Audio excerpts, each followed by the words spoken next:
Bom dia para quem está vendo de dia, boa tarde para quem está vendo de tarde essa aula, boa noite para quem está vendo à noite.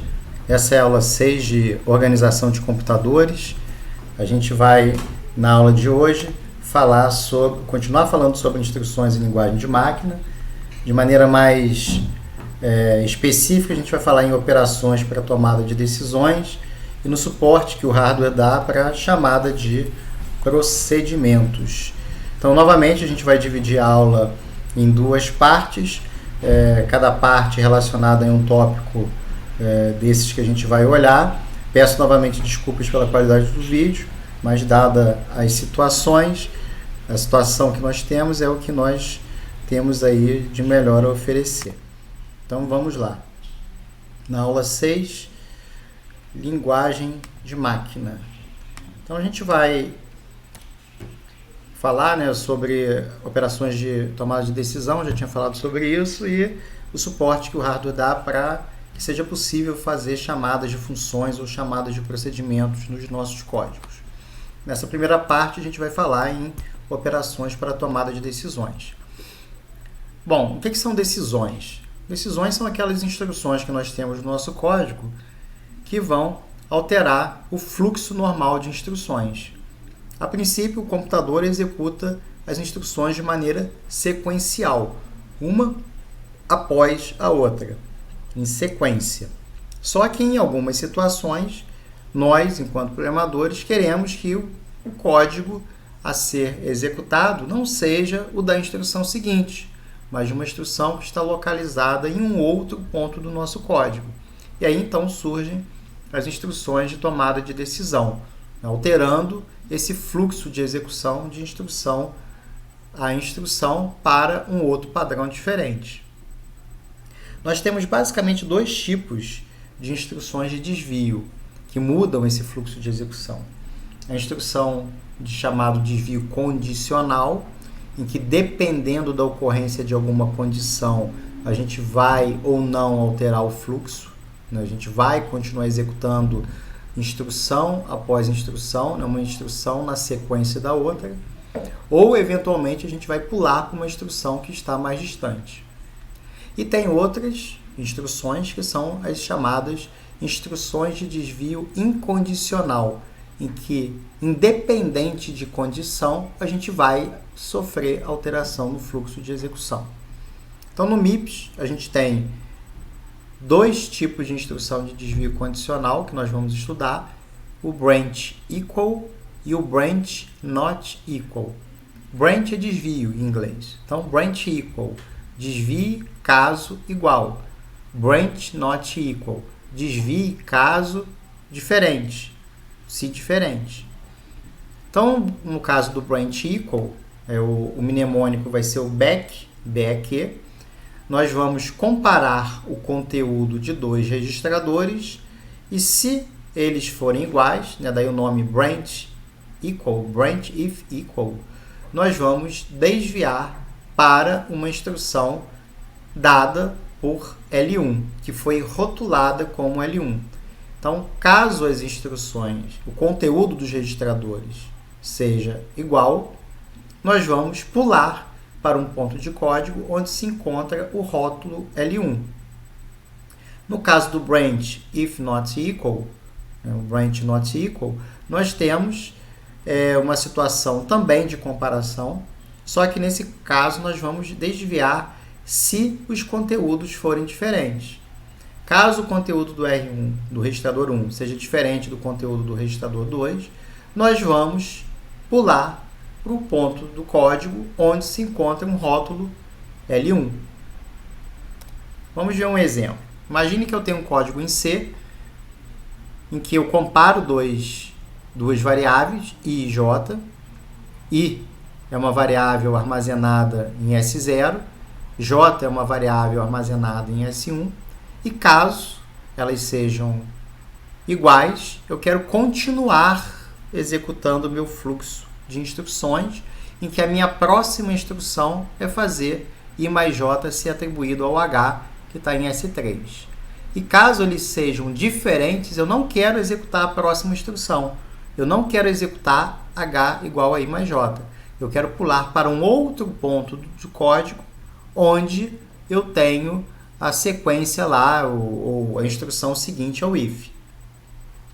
Então, nas CNTPs, o computador executa uma instrução após a outra.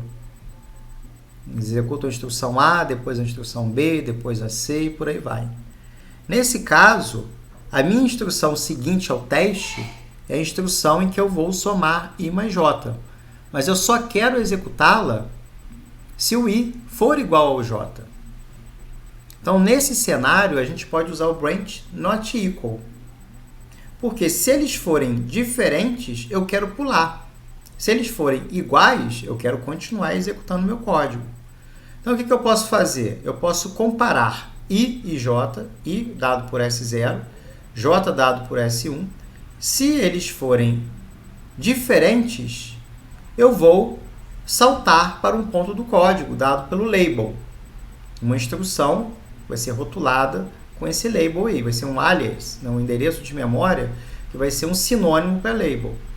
Se eles forem iguais, eu continuo executando. É justamente o que eu quero fazer. Se eles forem iguais, eu vou fazer soma I com J e armazeno no H, no S3. Então, percebam que nesse caso aqui, apenas numa situação em que eles forem iguais, é que eu continuo executando a minha sequência. Se eles forem diferentes, eu vou saltar, vou fazer um branch, condicionado a eles serem diferentes, para um ponto de código mais à frente, nesse caso, depois da instrução que faz a soma, dado por label. E aí, qual instrução é, a gente não sabe, porque aqui a gente só tem o if. Bom, o desvio incondicional, como eu falei, é um desvio que independe de condição. Eu vou desviar de qualquer jeito. O mnemônico desse camarada é o J, para a gente lembrar do jump, do salto, né, do desvio incondicional. Então, J para um label qualquer. Então, novamente, vamos supor que eu tenha um teste, um if, em que se eles forem diferentes dessa vez, eu faço a soma.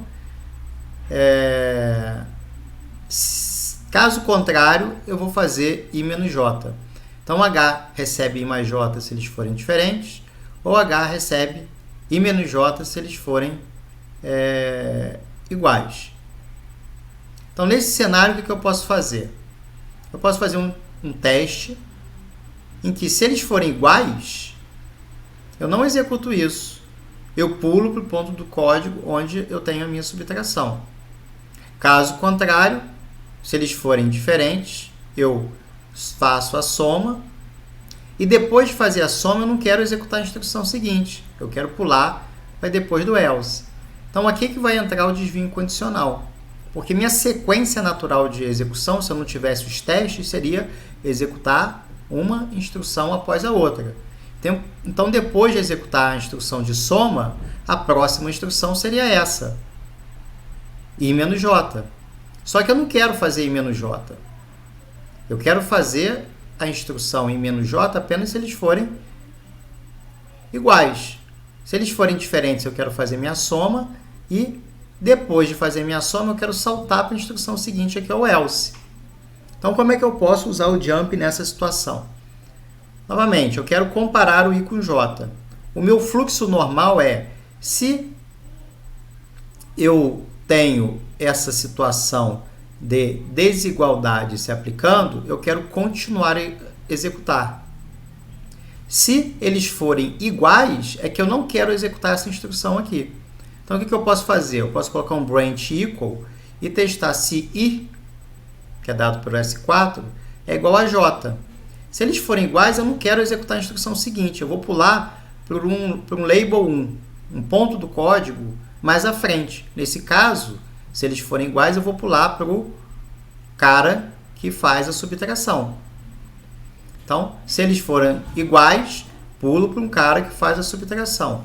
Se eles forem diferentes, esse teste falha, eu executo a instrução seguinte. Eu faço a soma do I com J, do S4 com S5, armazenando o resultado em S3. E aí entra o meu jump, porque eu não quero, depois de fazer a soma, executar a instrução seguinte, que seria fazer a subtração. Então, nesse caso, eu vou pular para um label 2, que é o ponto, a instrução que segue o if else aqui. Então, aqui no caso do else, eu não preciso colocar um jump, porque eu quero executar depois dessa instrução a instrução seguinte. Então, faço sub e executo a instrução seguinte. Bom, a gente tem alguns nomes técnicos aqui para as coisas, eu não vou me ater muito, né? O professor que for dar compiladores vai voltar a falar desse assunto, mas a gente pode dizer que a sequência de instruções que termina em um desvio é chamado de bloco básico. Então, a gente tem uma sequência de instruções, e na sequência um desvio, seja ele condicional ou não, a gente tem um bloco básico, né, sendo formado por essa sequência de instruções. Um bloco básico ele não tem nenhum destino de desvio ou rótulo de desvio, exceto no início dele, né, marcando aí o início do bloco básico. Bom, mas isso aí a gente vai, ou vocês vão ver, vão voltar a ver quando forem estudar compiladores, aqueles que forem estudar compiladores, né? Bom, só que comparação de igualdade ou desvio incondicional não resolve todas as nossas situações. Em vários casos a gente quer desviar só se um valor for menor do que o outro, por exemplo. E aí, como é que a gente faz para lidar com essa situação? Então, para esse caso, a gente tem o set on less than. O set on less than é um teste que a gente pode fazer para verificar se um valor é menor do que outro, e aí, dependendo do resultado, se ele for menor, ou se ele for igual ou maior, né? Se ele não for menor é porque ele é igual ou maior, então a gente pode usar esse tipo de teste para atribuir um valor a uma variável e, na sequência, fazer um desvio condicional em cima do valor testado. Então, qual é o mnemônico para fazer esse tipo de operação? É o SLT, Set on Less Than, caso seja menor do que, caso o conteúdo de um registrador, S3, seja menor que o conteúdo de um registrador, S4, essa instrução Set on Less Than vai colocar 1 aqui. Se esse cara for igual ou maior, se S3 for igual ou maior que S4, eu coloco 0 aqui. Então, baseado no valor que T0 assumir, se ele for 1 ou for 0, eu sei se ele é menor ou se ele é igual ou maior do que T4. Então, seriam as duas situações. 1, eu sei que S3 é menor que S4. 0, eu sei que ele é igual ou maior.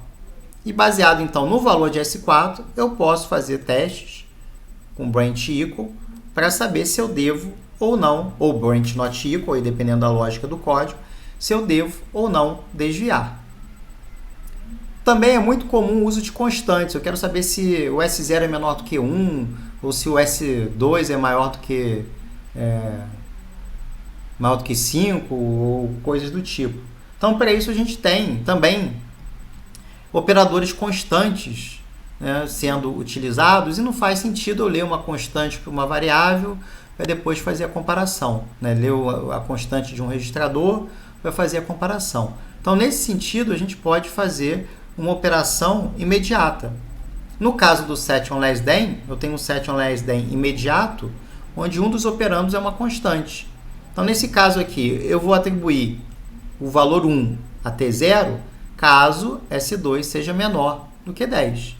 Caso contrário, se ele for igual ou maior, eu coloco 0 em T0. Então, o meu último operando passa a ser um valor constante. E com isso aqui a gente fecha essa primeira parte da nossa aula, como sempre dividindo a aula aí em partes para ficar mais fácil o carregamento aí para a plataforma.